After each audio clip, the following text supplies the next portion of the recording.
በአጠቃላይ እንደ ኢትዮጵያ በአማራ ክልልም በኦሮሚያ ክልል በምንሰራው ስራ ላይ አረጋውያኖቻችን ከ3000 በላይ ናቸው። አዲስ አበባ ላይ 2000 በላይ አረጋውያኖች አሉ።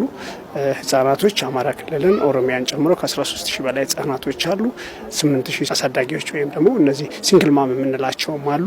እነዚህን የምናደርገው የተለያየ ድጋፍ ነው የሚሰጣቸው። ይህን ቁጥሩ ለሁሉም ሳፖርት አናደርግም። በህፃናት ላይ የትምህርት ቤት ማቴሪያል ነው የምንሰጠው። አሁን በቋሚነት የሚረዱ 88 አረጋውያኖች አሉ። ወራዊ ደሞዝ የሚያገኙ ወይ ደግሞ ወራዊ ቀለብ የሚያገኙ በየበዓላቱ ከ150 እስከ 200 አንዳንዴ 300 እንዳገኘ ነው ያው ማህበረሰቡ ነው የሚሰጠን። እሱን አድርገን የምንደግፍበት አለ።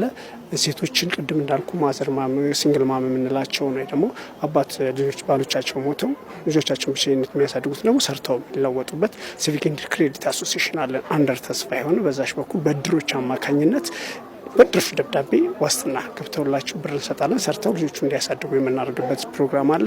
አረጋውያኖቻችንን በየ15 ቀኑ በበጎ ፈቃደኞች የሕክምና አገልግሎት ያገኛሉ፣ የአልባሳት ድጋፍ ያገኛሉ፣ የንጽህና መጠበቂያ ማቴሪያል ይደረጋል። እነዚህ በአረጋውያኖች ዙሪያ የምንሰራቸው ሰፊ ስራዎች